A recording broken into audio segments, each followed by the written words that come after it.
Et si je te disais qu'il existe une peur à laquelle tu es exposé en permanence, une peur qui s'infiltre dans ta vie sans faire de bruit, qui influence tes choix et qui avec le temps peut même toucher à ta santé émotionnelle et mentale. Depuis le début du mois, on a exploré nos peurs irrationnelles pour comprendre comment elles naissent, comment elles nous bloquent et surtout comment on peut les dépasser. Mais aujourd'hui, je veux te parler d'une peur que nos ancêtres n'ont pas connue mais qui est omniprésente dans notre vie. Elle ne vient pas de tes expériences personnelles, mais de l'extérieur.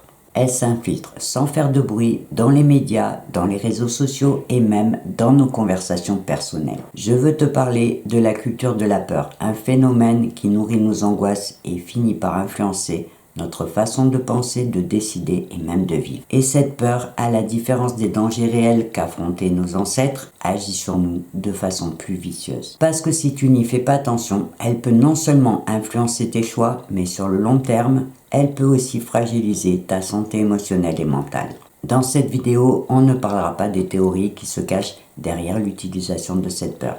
Mais on restera concentré sur ce qui nous intéresse vraiment, comment la repérer et surtout comment s'en protéger. Parce que pour reprendre pleinement le contrôle de sa vie, il faut aussi apprendre à dire non à ces peurs extérieures qui cherchent à s'installer en nous. Alors, commençons par voir qu'est-ce que la culture de la peur. La culture de la peur, c'est cet environnement dans lequel nous baignons tous, souvent sans nous en rendre compte. Elle se manifeste à travers les médias, les réseaux sociaux et comme je te le disais, même dans nos conversations. Elle amplifie les dangers, elle met en lumière les crises et les conflits, ce qui nous maintient dans un état de vigilance permanent. Et son mécanisme est tout simple puisqu'il est basé sur le simple fait que la peur capte tout de suite l'attention, puisque notre cerveau est programmé pour détecter le danger et y réagir immédiatement. Les médias et les plateformes le savent bien, ils utilisent ta peur pour attirer ton attention, pour te faire cliquer, écouter ou regarder. Et c'est une conséquence directe d'un système qui récompense l'audimat et l'engagement. Pour prendre un exemple concret, combien de fois as-tu vu des titres du style catastrophe imminente ou les 5 dangers que vous ignorez ou encore ce qu'il faut savoir pour survivre. Ce genre de titre joue sur ton instinct de survie en te poussant à prêter attention à tout ce qui pourrait représenter une menace. Le problème, c'est que notre cerveau est conçu pour gérer des menaces ponctuelles et immédiates et pas un flux constant d'informations alarmantes. Avant, nos ancêtres devaient réagir à des prédateurs ou à des menaces immédiates. Aujourd'hui, notre cerveau traite en permanence des titres anxiogènes ou des informations alarmantes comme autant de menaces réelles. Et quand son mécanisme s'active en permanence, il finit par créer un stress chronique. Le système limbique, responsable des émotions, se retrouve surchargé et il finit par produire de l'anxiété, de l'épuisement et même des troubles du sommeil ou de l'humeur. La clé, c'est d'abord de comprendre que cette peur n'est pas naturelle mais qu'elle est amplifiée artificiellement par l'environnement extérieur. Et enfin, qu'apprendre à la reconnaître est le premier pas à faire pour reprendre le contrôle. La question qu'on pourrait se poser, c'est pourquoi sommes-nous si sensibles à cette culture ? Si cette culture de la peur fonctionne si bien, c'est tout simplement parce qu'elle s'appuie sur un mécanisme profondément ancré dans notre cerveau, l'amygdale. Comme on l'a vu dans cette série, cette petite structure est chargée de détecter les dangers et les menaces pour déclencher une réponse de survie. Le problème, c'est que ton amygdale ne va pas faire la différence entre un danger réel comme un prédateur dans la savane et un titre anxiogène ou une information alarmante entendue à la télé. Pour elle, un titre anxiogène reste un danger à part entière. Résultat, ton cerveau va rester en alerte permanente même quand il n'y a aucun danger réel pour toi. Et les recherches en neurosciences ont confirmé que ce flux permanent de menaces perçues finit par surcharger notre système limbique et peut donc provoquer un état de stress chronique. À la longue, ce stress peut affecter ton bien-être, diminuer ta capacité de concentration et même affaiblir ton système immunitaire. Mais ce n'est pas tout, parce que la culture de la peur joue sur un autre point faible de notre cerveau, le biais de négativité. Ce biais nous pousse à accorder plus d'attention aux mauvaises nouvelles qu'aux bonnes. C'est d'ailleurs à cause de ce biais qu'on se rappelle plus facilement d'une critique que d'un compliment et qu'on est plus souvent attiré par les mauvaises nouvelles que par les bonnes. Imagine que tu regardes les actualités pendant 1 heure. Combien de bonnes nouvelles vas-tu voir? 1 ou 2 peut-être. Mais de toute façon, ton cerveau retiendra principalement les faits dramatiques, en amplifiant l'impression que le monde est plus dangereux qu'il ne l'est vraiment. Cette vulnérabilité naturelle de notre cerveau, combinée à ce flux constant d'informations anxiogènes, finit par créer un cercle vicieux. Plus tu seras exposé et plus ton cerveau sera surchargé et plus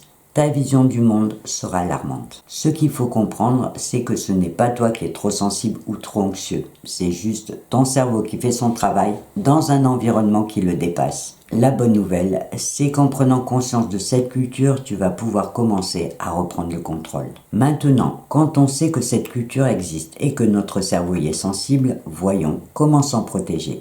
La clé, c'est de repérer ces mécanismes pour les désamorcer et aussi de prendre conscience que l'on peut choisir de dire non. La première étape pour te protéger, ça va être tout simplement de réduire ton temps d'exposition à des médias anxiogènes. Ton cerveau n'a pas besoin d'être nourri en permanence par des informations négatives. Au lieu de te laisser entraîner dans le tout info, choisis des moments spécifiques et surtout sélectionne des sources fiables. Si tu es sensible, pose-toi la question si l'information que tu viens d'entendre a un impact réel sur ta vie. Et si la réponse est non, c'est peut-être qu'elle ne méritait pas ton attention. Par exemple, si tu regardes un journal télévisé qui ne parle que de conflits, de catastrophes et de crises, demande-toi ce que ça t'apporte réellement. Souvent, la réponse est rien, si ce n'est de l'anxiété inutile. La deuxième étape, ça va être tout simplement de développer ton esprit critique et ton libre arbitre. Parce que tous les messages alarmants que tu vas recevoir ne seront pas toujours basés sur des faits réels. Il va donc te falloir prendre le temps d'analyser l'information. Demande-toi si la source est fiable, si l'information est présentée de manière équilibrée ou exagérée. Est-ce qu'elle cherche à vraiment informer ou plutôt à susciter une réaction émotionnelle forte? Adopter cette approche basée sur la réflexion va te permettre de ne pas te laisser happer par des récits anxiogènes qui ne jouent que sur tes émotions. Enfin, la troisième étape, ça va être tout simplement de te concentrer sur ce que tu peux contrôler. Parce que beaucoup de ces informations stressantes sont souvent abstraites ou hors de portée, et elles ne servent qu'à renforcer ton sentiment d'impuissance ou de culpabilité. Par exemple, au lieu de te culpabiliser de ne rien pouvoir faire dans une situation qui se passe trop loin de chez toi, concentre-toi sur tes petits gestes de solidarité que tu pourras faire au quotidien dans ton entourage. Enfin, la quatrième étape que je te conseille, c'est de cultiver la positivité. Ton attention est précieuse, alors choisis de la diriger vers des contenus qui t'inspirent et qui te motivent. Que ce soit des livres, des vidéos ou même des discussions, choisis toujours celles qui t'élèvent plutôt que celles qui te tirent vers le bas. Imagine ton esprit comme un jardin. Si tu laisses les mauvaises herbes envahir tout l'espace, rien de beau ne pourra pousser. Mais si tu prends soin de choisir ce que tu veux y planter, tu pourras créer un espace où tu prendras plaisir à te ressourcer. La clé, ce n'est pas d'ignorer tout ce qui se passe dans le monde, mais juste de choisir avec soin ce à quoi tu veux donner ton attention. Parce que la culture de la peur n'aura du pouvoir sur toi que si tu décides de lui en laisser. Pour conclure, je te dirais que la culture de la peur est partout, mais tu as le choix de ne pas lui laisser diriger ta vie. Dis-toi qu'ignorer cette culture, ce n'est pas ignorer les problèmes du monde, mais juste de ne pas se laisser submerger par des choses qui nous dépassent, par des choses que l'on ne contrôle pas, pour se concentrer sur ce qui compte vraiment pour nous. C'est aussi prendre conscience que ton cerveau, avec ses mécanismes ancestraux, est souvent dépassé par cet environnement moderne et qu'avec les bons outils, tu peux choisir de limiter les impacts négatifs de cette culture sur ta vie. Alors, la prochaine fois que ton attention sera attirée par un titre alarmant ou par une information anxiogène, demande-toi tout simplement, est-ce que cette information mérite une place dans ma vie? Et rappelle-toi que dire non aux peurs extérieures, c'est aussi dire oui à plus de sérénité, de clarté et d'énergie pour les choses qui comptent vraiment pour toi et pour ton entourage. Le point principal à retenir, c'est que pour te protéger de cette culture, il faut tout simplement apprendre à dire non à ce qui t'alourdit et à dire oui à ce qui te fait avancer. Et pour passer à l'action, je te propose un petit exercice sur le tri de l'information. Ce petit exercice tout simple pourra t'aider à identifier et à limiter l'impact négatif des informations anxiogènes dans ta vie. Il s'agit d'un processus en 3 étapes que tu pourras choisir de pratiquer chaque jour ou chaque semaine. Pendant une journée, prends le temps de noter toutes les sources d'informations qui t'arrivent, les réseaux sociaux, les journaux télévisés, les notifications et même les conversations. À côté de chacune de ces sources, note l'émotion qu'elle te fait ressentir.